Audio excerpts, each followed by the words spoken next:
Le 2 mars 2004, l'Agence spatiale européenne lance la mission Rosetta, dont le principal objectif est d'analyser la composition du noyau de la comète Churyumov-Gerasimenko afin de mieux comprendre l'origine de l'eau et de la vie sur Terre.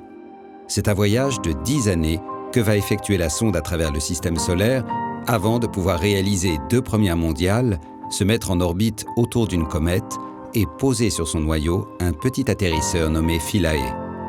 9 laboratoires français, dont l'IAS, le LESIA et le LATMOS, sont impliqués dans le développement des 21 instruments embarqués par la sonde et son atterrisseur qui auront nécessité plus de 11 années de développement. Pourquoi on a été voir les comètes ? Eh bien parce qu'on se doutait que les comètes, formées très loin dans le système solaire, dans des endroits où il fait extrêmement froid, ont très peu évolué dans les 4,5 milliards d'années d'évolution du système solaire. Elles ont préservé les conditions d'origine de l'évolution du système solaire, au niveau aussi bien de la dynamique que des ingrédients eux-mêmes.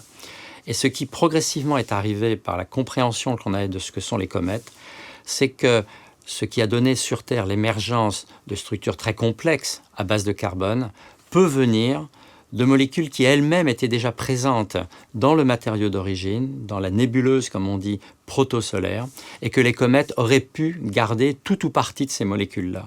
Et pour comprendre le cheminement qui va d'atomes et de molécules simples aux structures très complexes que sont les structures vivantes aujourd'hui, on a pensé que les comètes pouvaient être un des jalons essentiels de cela.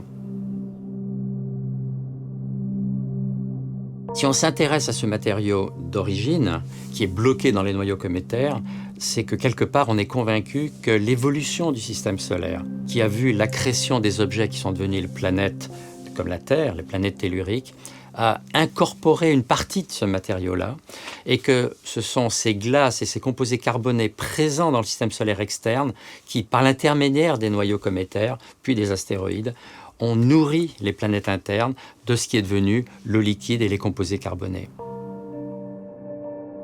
À l'approche du Soleil, les glaces contenues dans les comètes subliment. Elles passent directement de l'état solide à l'état gazeux. Se forme alors la coma, atmosphère entourant le noyau, et les queues, panache caractéristique des comètes. C'est donc loin du Soleil que le rendez-vous entre Rosetta et Churyumov-Gerasimenko doit avoir lieu afin de permettre à la sonde d'étudier la comète lorsqu'elle est encore inactive. En juin 2014, les premières images du noyau sont réalisées. Cette comète, elle avait une forme complètement ahurissante, à 2 lobes, bilobés. Une espèce de tête de 2 km et puis un corps de 4 km. Certains ont vu un canard de bain, donc une forme absolument biscornue. Et puis surtout, on croit voir plein de cratères.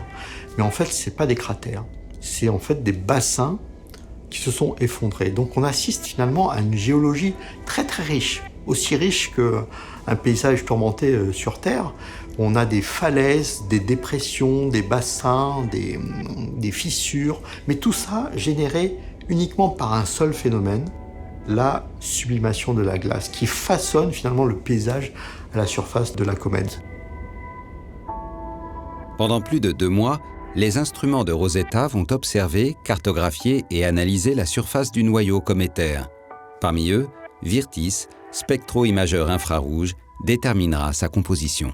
Une comète, c'est riche en glace, la glace d'eau essentiellement, mais il y a aussi d'autres glaces, et aussi mélangé avec beaucoup de poussière organique, qu'on appelle organique, tout ce qui est composé de carbone.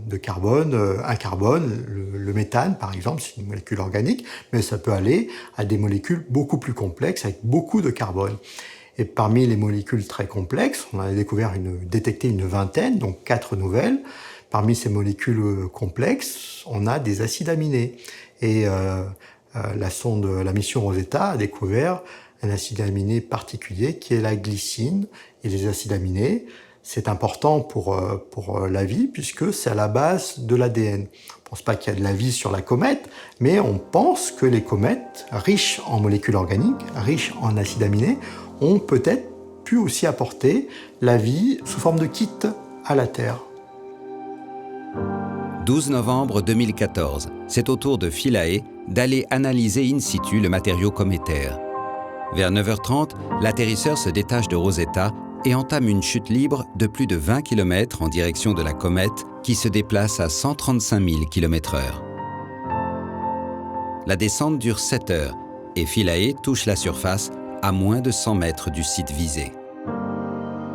Mais les rétrofusées et les harpons censés le plaquer au sol ne se déclenchent pas et il rebondit, entame un vol plané qui durera plus de 2 heures.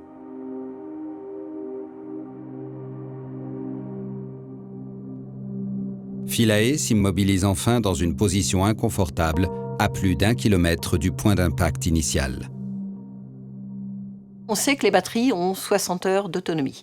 Et on sait que pendant ce court laps de temps, c'est vrai que c'est quand même court, 60 heures, il va falloir faire un maximum de science. Un maximum de science, ça veut dire faire tourner, il y a une dizaine d'instruments à bord de Philae, et eh bien c'est un peu une course contre la montre, et on essaie de faire le maximum.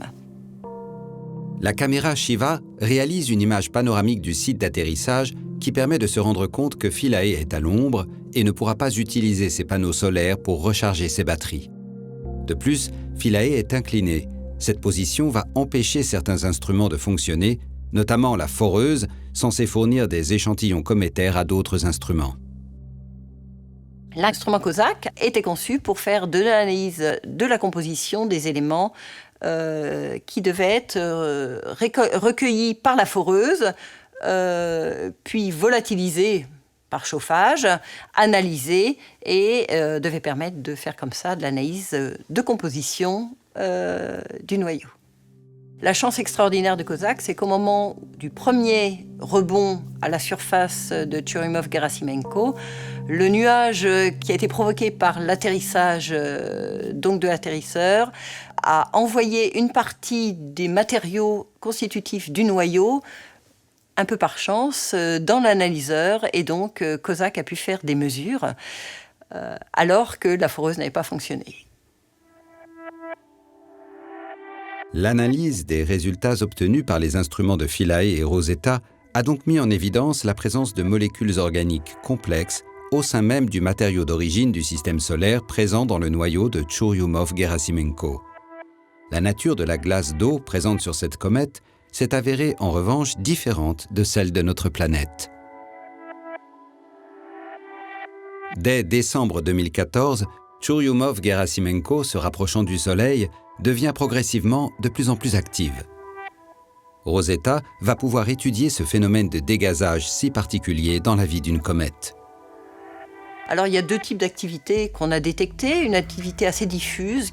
On voit un dégazage assez global, général de la surface, et puis il y a des jets très très puissants, intermittents, qui éjectent de la matière avec beaucoup de violence. Et on a identifié leur origine et on a compris que ces espèces de puits qui font à peu près 100 mètres de diamètre et presque une centaine de mètres de profondeur, très cylindriques, sont les lieux d'origine de ces jets très puissants d'activité. C'est des choses qu'on ne soupçonnait pas parce qu'on n'avait pas les moyens, on n'avait pas l'observation qui permettait de faire ça.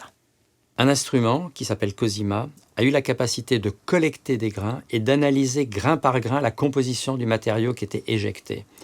Et cet instrument COSIMA, fait en coopération entre l'Allemagne et la France, majoritairement, a montré qu'effectivement une très grande fraction des grains est riche de composés carbonés, au cœur desquels des petits minéraux sont présents, et aussi bien la phase carbonée que les minéraux ont été analysés par spectrométrie de masse.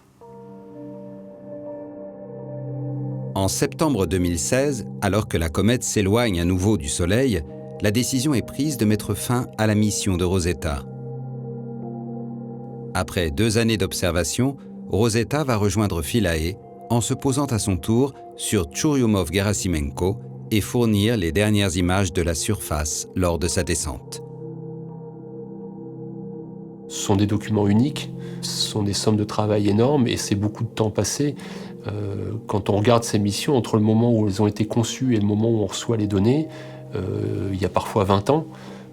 Donc sur une carrière de chercheur, des missions comme ça, au mieux vous en faites 2 ou 3.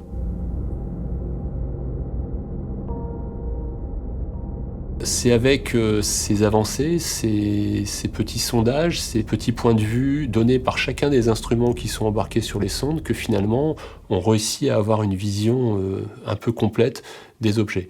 Et ce qui est intéressant, c'est qu'il n'y a aucun scientifique qui vous dira à l'issue de la mission « Bon, moi c'est bon, travail terminé, merci, je peux arrêter ma carrière ». Il ne pense qu'à une seule chose, c'est à la mission suivante, ce qu'elle ira explorer et quels instruments il faut mettre à bord pour pouvoir continuer la recherche.